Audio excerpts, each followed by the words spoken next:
Olá pessoal, estamos de volta com mais um vídeo aqui no canal e hoje nós vamos falar, entre outros assuntos, sobre a censura aqui no Brasil. Agora, o advogado-geral do Lula entrou na briga contra o Twitter. Antes da gente começar o vídeo aqui, eu vou pedir para vocês um pequeno favor. Observe aí se você já está inscrito aqui no canal. Se não tiver, clique aí nesse botão vermelho inscrever-se, se inscreva, deixa aí o seu like, faça aí os seus comentários, compartilhe esse vídeo com mais pessoas. Vamos começar aqui, pessoal, o vídeo com este assunto aqui. É um assunto sobre o filho do Lula. Interessante que nós estamos até agora esperando as feministas se manifestarem em relação àquela agressão que ele protagonizou, né, dias atrás aí, agrediu a sua ex-esposa. E até agora nada das feministas falarem não deram um pio sobre esse assunto. Se teve alguma que falou alguma coisa, foi para defender ele, não para atacar, né? Não para pedir a prisão, como normalmente eles fariam, se fosse alguém da direita. Então, o que a notícia diz aqui do Metrópolis? Tá? Acusado pela ex, filho de Lula já fez post homofóbico, aspas, monte de gay. Acusado pela ex-mulher de agredi-la física e psicologicamente, Luiz Cláudio, filho de Lula, já fez postagem homofóbica sobre time de futebol. Eu estava lendo aqui, pessoal, essa matéria e acontece o seguinte, teve um jogo pela Copa Libertadores há um tempo atrás e ia jogar o Monterrey do México contra o time do São Paulo. E tem aquelas brincadeiras de torcidas, né, que falam que o São Paulo bom, enfim. Aí ele disse o seguinte, olha, contaram uma piada para mim, eu não achei graça, mas vou passar. Amanhã tem Monterrey contra um monte de gay. Isso foi palavras do filho do Lula, né? Imagina vocês também se fosse uma brincadeira feita como essa pelo Bolsonaro ou por alguém que apoia o presidente Bolsonaro. O Bolsonaro gosta de fazer esse tipo de brincadeira, né? E convenhamos, né? Isso aí, quando você está conversando com os amigos, esse tipo de brincadeira é a coisa mais normal do mundo. Mas hoje em dia a coisa está tão chata, o mundo está tão chato, que se você fizer uma brincadeira dessa aí ou escrever alguma coisa aí nas redes sociais desse tipo aqui, você vai ser censurado, né? Você vai ser censurado e você vai apanhar pra caramba. Mas aí o filho do Lula já falou isso, mas aí não tem problema nenhum, né? Porque a esquerda pode falar e fazer o que quiser, né? Então nós estamos aí aguardando aquele pessoal que defende o politicamente correto criticar o filho do Lula, mas nem quando ele agrediu a ex-mulher ninguém se manifestou, o pessoal da esquerda, certamente dessa vez também, essa matéria aí do Metrópolis, que não é nem coisa nova, é coisa já mais antiga, né?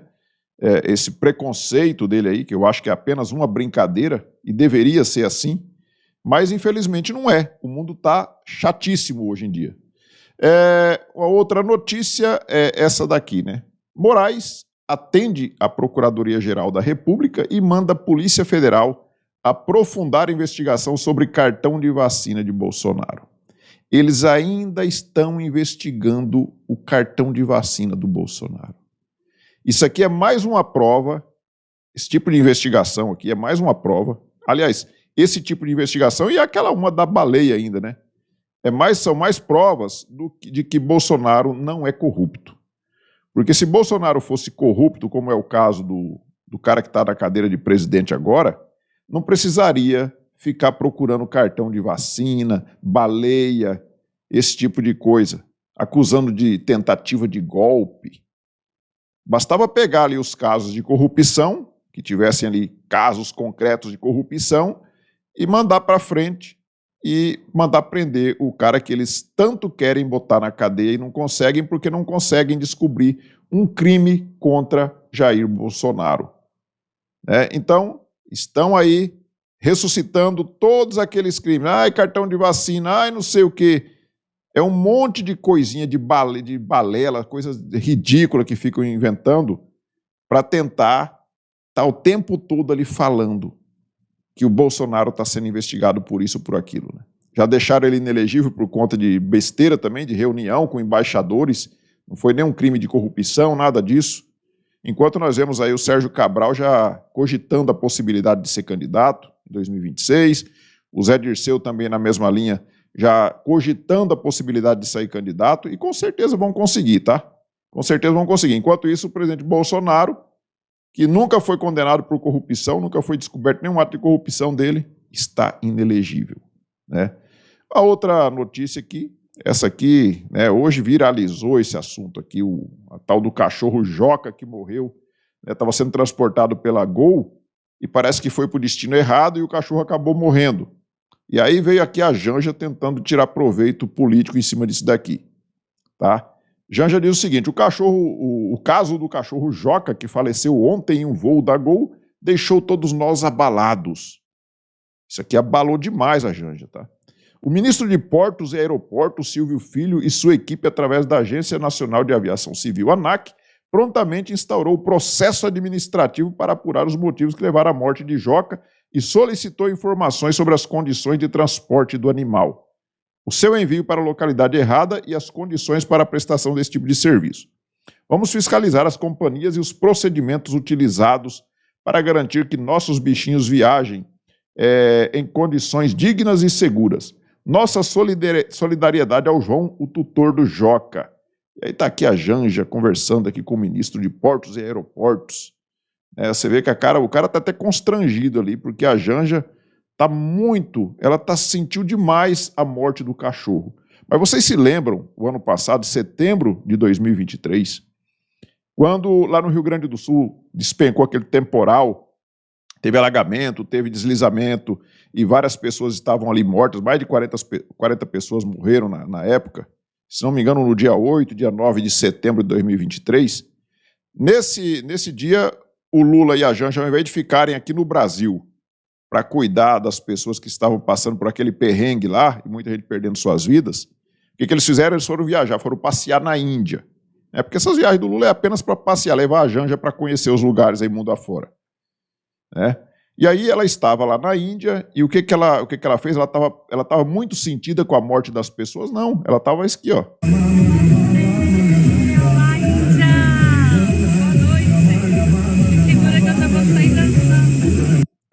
Me segura que eu já vou sair dançando, né? Quando as pessoas estavam morrendo, a Janja estava pedindo para segurar ela, que ela ia sair dançando.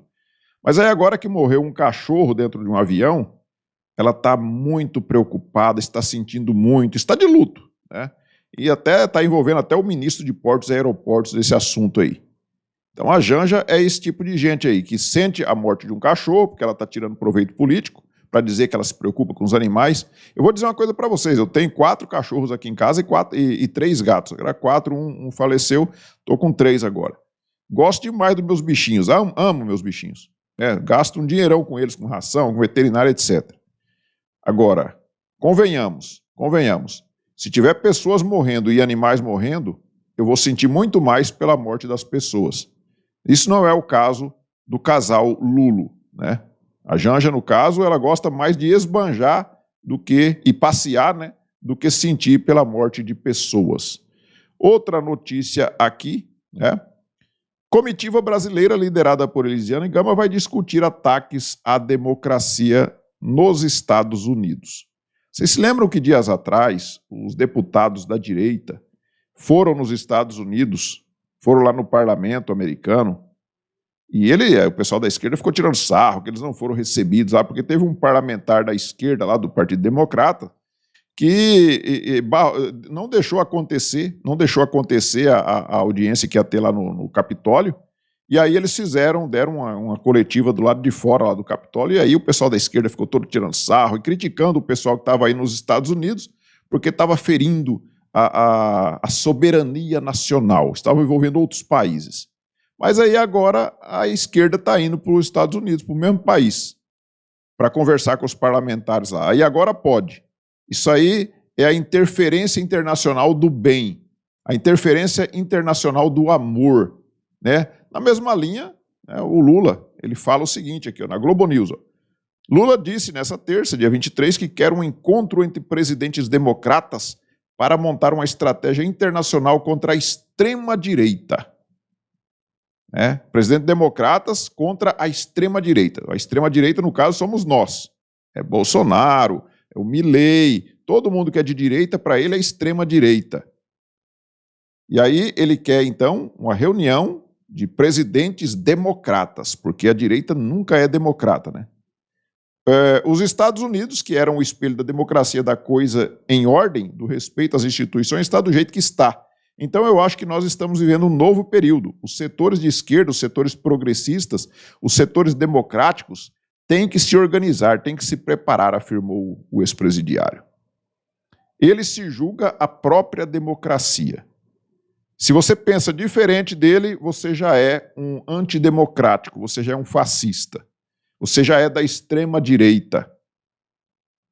Mas aí pode. Aí ele se reunir, ele fazer foro de São Paulo junto com o Fidel Castro, com o Hugo Chávez, essa turma aí, tudo democrata, muito democratas, né? Aí tudo bem. Aí não é ferir a soberania nacional, nada disso. Mas se alguém da direita for para um outro país para buscar os seus direitos, porque aqui dentro não estamos achando, né, o devido processo legal aqui não está sendo cumprido, nós estamos vendo o que está acontecendo, aí você está colocando em risco a soberania nacional. Até parece que eles estão preocupados com a nossa soberania. Uma outra notícia aqui, na Folha de São Paulo, diz o seguinte, olha só que interessante. Pobreza cai em 25 estados e no Distrito Federal em 2023. Veja o ranking. E aí eu fui ver quem que fez essa pesquisa aqui para dizer que a pobreza caiu em 25 estados do país. Eu achei muito estranho, falei, vou ver quem que é que fez essa pesquisa. E aí eu achei aqui que quem fez essa pesquisa foi esse Instituto Jones dos Santos Neves. Instituto Jones dos Santos Neves. Esse instituto é ligado ao governo do estado do Espírito Santo. Você vê até o brasão do estado aqui, ó. Governo do estado do Espírito Santo. E aí eu vou até aumentar aqui na tela aqui para vocês verem. Vou até aumentar, vou sair daqui, vou aumentar para vocês. E aí nós vamos ler um trechinho que diz o seguinte aqui, ó. Vinculado à Secretaria de Estado de Economia e Planejamento do Espírito Santo, o Instituto Jones dos Santos Neves tem como finalidade produzir conhecimento, subsidiar políticas públicas através de elaboração e implementação de estudo, pesquisa, plano, etc. Mas o que interessa aqui é o seguinte, vinculado à Secretaria de Estado de Economia e Planejamento do Espírito Santo. Então você vê que é um instituto vinculado ao governo do Espírito Santo. Vinculado ao governo do Espírito Santo. E quem que é o governo do Espírito Santo? Renato Casagrande.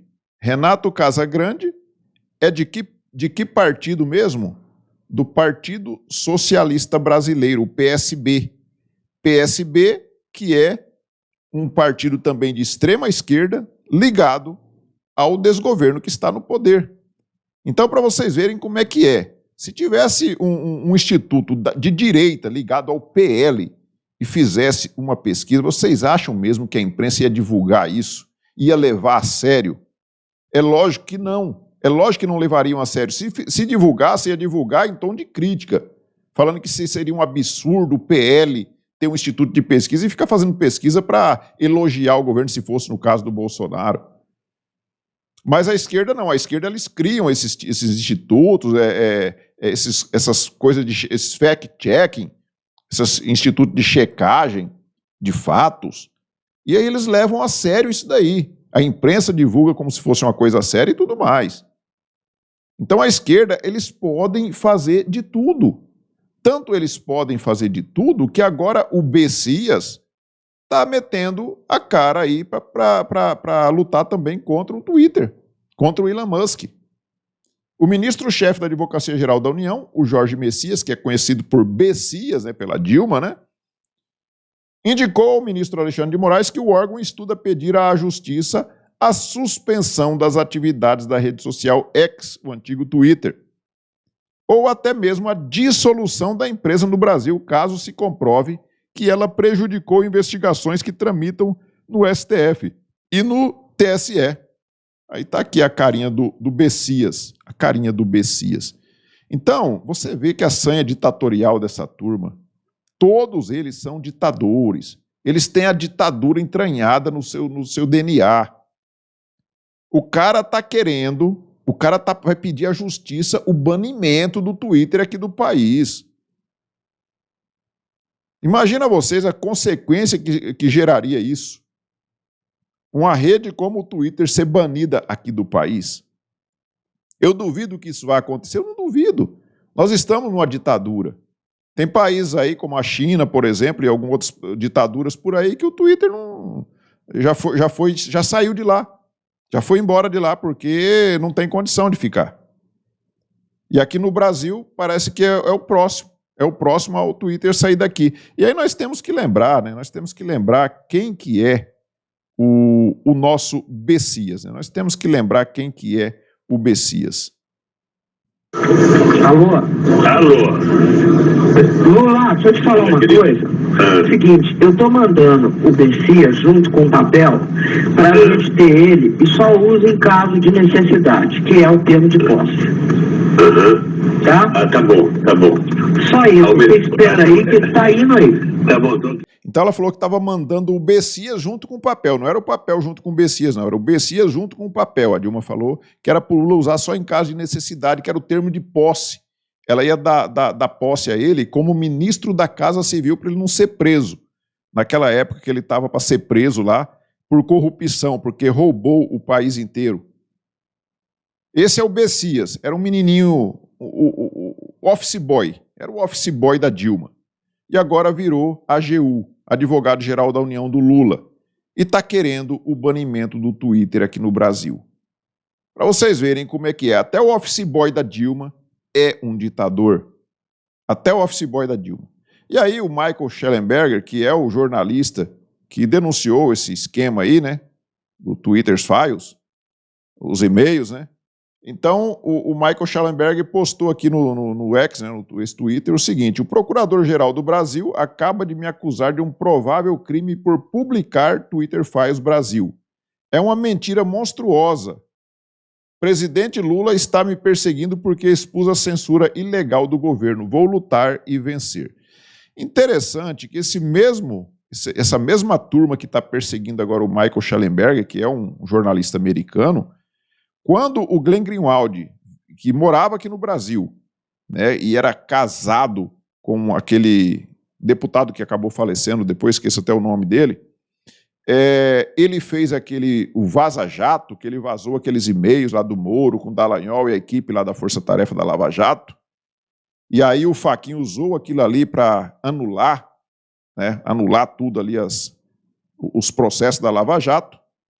Aí, para a extrema esquerda estava uma maravilha, né? Era uma maravilha. Um estrangeiro, um jornalista estrangeiro, divulgando coisas que eram, inclusive, provas ilícitas. Pegadas, inclusive, por um hacker. Nesse caso aqui, é um jornalista também que divulgou isso daqui, esses e-mails. Um jornalista americano, é a mesma coisa. Não teve nem envolvimento de hacker aqui no caso, né? E aí agora o pessoal da extrema esquerda está em polvorosa, está todo mundo bravo com o Michael Shellenberger, porque ele divulgou então essa situação aí. E aí eu vou colocar para vocês agora uma parte do discurso do Marcel Van Hatten, deputado Marcel Van Hatten, que eu achei sensacional. Eu acho que nós temos que tirar o chapéu para o Van Hatten, que é um deputado de coragem. Eu acho que se nós tivéssemos ali dos 513, nós tivéssemos ali 100 deputados na estirpe do Marcel Van Hatten, a situação política brasileira hoje seria outra, porque o cara é um cara de coragem. Eu duvido que se tivesse 100 com a coragem do Marcel Van Hatten, que o Alexandre de Moraes ia mandar prender todo mundo, ou ia caçar o mandato de todo mundo. Eu duvido que ele ia ter coragem de fazer isso. Então, eu vou colocar para vocês aqui, ó, esse vídeo aqui do Marcel Van Hatten, pelo menos uma parte do discurso dele, para vocês verem a coragem desse deputado. Dá uma olhadinha. Ministro Jorge Messias, o senhor é um covarde. Ministro Alexandre de Moraes, o senhor é um covarde. Só covardes atacam na sombra. Só covardes colocam na clandestinidade processos que agridem parlamentares e a democracia, que não podem sequer se defender. Vossas excelências são covardes e pagarão caro pela covardia que estão fazendo, não apenas contra parlamentares, mas contra milhares de brasileiros, isso é ainda mais grave, indefesos, que não têm sequer a tribuna para se defender como temos nós aqui, deputados. Caro presidente, minha fala aqui inicia-se dirigindo-me ao ministro da AGU, advogado-geral da União, Jorge Messias. Ministro Jorge Messias, Vossa Excelência é um covarde. E aproveito, ministro Alexandre de Moraes, Vossa Excelência é um covarde. Encaminhar para o Supremo Tribunal Federal, o ministro Jorge Messias, os Twitter Files, alegando que reproduzem trechos de conteúdos de decisões judiciais sigilosas, em especial da relatoria do ministro Alexandre de Moraes, tanto em sua atuação no STF como no Tribunal Superior Eleitoral, alegando assim que estas matérias jornalísticas possam ferir o Estado de Direito por revelar aquilo que o jornalismo deve revelar. O que está nas sombras do poder é um ato de covardia. É ir contra a liberdade de informação, de imprensa, de opinião, e que só demonstra a covardia de Alexandre de Moraes ao manter, não sob sigilo, os inquéritos que conduz, as inquisições, corrijo-me, que conduz. Não, ele as mantém na clandestinidade. É isso que o ministro Alexandre de Moraes e o Supremo Tribunal Federal hoje faz com deputados. Investigam de forma clandestina, não temos acesso aos autos, não nos permitem sequer defesa com habilitação de advogados. E quando um jornalista, como Michael Schellenberger, faz um trabalho em favor da democracia, em defesa da liberdade de expressão e de imprensa, junto com os jornalistas David Agato e Eli Vieira Júnior, Jorge Messias serve ao regime de tirania do STF, de uma forma vergonhosa, dizendo, sob o cargo de ministro da AGU, que encontrou ali um cenário no qual se percebe a tentativa de desestabilizar o Estado democrático instituído pela Constituição, a partir da publicação de documentos de cunho sigiloso, exarados em processos que tramitam no STF e TSE. Este é o golpe, deputado Luiz Lima. O golpe é manter tudo em sigilo para que não venha à luz. O golpe é manter tudo na clandestinidade para que aqueles que são investigados nessa inquisição não possam se defender, não possam falar sobre os processos, não possam expor, depois de 5 anos de inquisição, o que está acontecendo nos porões do Supremo Tribunal Federal e do Tribunal Superior Eleitoral. Esta é a estratégia vergonhosa revelada pelo jornalista Michael Schellenberg, retweetada por Elon Musk e hoje conhecida no mundo todo. Então, pessoal, é disso daqui que o Nicolas Ferreira falou no domingo, lá na manifestação no Rio de Janeiro, lá em Copacabana. Falta homens com testosterona no Brasil e não novas leis. E o Marcel Van Hatten é um desses caras. É um cara com testosterona, um cara com coragem para enfrentar essa ditadura que está aí no poder. Porque hoje se confunde, né, o judiciário com o executivo. Hoje Lula e Alexandre de Moraes, eles são como se fosse de um único poder. E é isso que está acontecendo. E o Van Hatten, ele falou ali, chamou de covardes. São poucos os deputados que têm essa coragem, infelizmente. Infelizmente. Ali a gente vê o Nicolas Ferreira, vê o Van Hatten, o Gustavo Gayer, são 3, 4 ali que têm essa coragem. Imagina se nós tivéssemos ali um 100 com a coragem do Marcel Van Hatten. Nós não teríamos essa vida mansa, essa ditadura sendo implantada aqui no nosso país de forma tão fácil. Isso não pode acontecer. O que está acontecendo no Brasil é uma coisa absurda. Nós estamos com 1 ano e 4 meses desse desgoverno no poder e nós já estamos com a ditadura em fase final de implantação. A nossa liberdade de expressão está indo embora. Esse vídeo que eu estou gravando aqui está correndo o risco de ser tirado aqui do YouTube, porque não se pode falar nada dessa turma. Não se pode falar. Eu sei que o Van Hatten, o Gayer, o Nicolas Ferreira, eles estão correndo risco, aliás, já estão sendo processados, já respondem a processos. O próprio Van Hatten está muito nervoso porque ele descobriu que ele estava sendo investigado de forma sigilosa, de forma clandestina, como ele disse. Isso é um absurdo que está acontecendo no nosso país e nós não podemos ficar silentes em relação a isso. Nós temos que falar, nós não podemos ficar quieto assistindo o que está acontecendo e achando que tudo isso é normal. Nós estamos vivendo, sim, uma ditadura, e essa ditadura está vindo justamente do poder que deveria nos proteger de uma ditadura. E isso tudo juntamente com o poder executivo. O governo Lula, você vê que quando alguém fala do Alexandre de Moraes, o pessoal da esquerda já pula na frente de armas em mão para defender. Dias atrás eu até falei aqui no vídeo que parece aquele cachorro, aquele cara com um monte de cachorrinho, sabe? Quando você mexe com ele, os cachorrinhos mostram os dentes. Tá desse jeito. Por isso que o Elon Musk disse que o Xandão tem o Lula na coleira. E não é só o Lula, não. A esquerda inteira está na coleirinha dele. E se alguém falar mal dele, toda essa esquerdalha, esses cachorrinhos aí, mostram os dentes e ficam rosnando pra gente. Qual que é a explicação de alguém, de um deputado ou de um senador, ficar defendendo um ministro do Supremo que está cometendo ilegalidades? Qual que é a explicação para isso? Se não os dois estarem fundidos, os dois poderes estarem fundidos em apenas um defendendo o interesse do outro. E o povo, aonde que fica nessa divisão aí? Aonde que o povo fica? Eles estão se lixando para o povo, estão se lixando para nós. Povo, aliás, povo para essa turma é apenas o pessoal da extrema esquerda. O que eles chamam de extrema direita, eles não consideram nem como gente e devem ser extirpados, como disse o Lula. Essa é a realidade que nós temos e nós não podemos nos dar ao luxo de ficar calados em relação a isso. Então, pessoal, eu peço a vocês que compartilhem esse vídeo com mais pessoas, curtam aí, se inscrevam aqui no canal, deixem aí seus comentários. Nós nos vemos na próxima oportunidade. Fiquem todos com Deus. Tchau.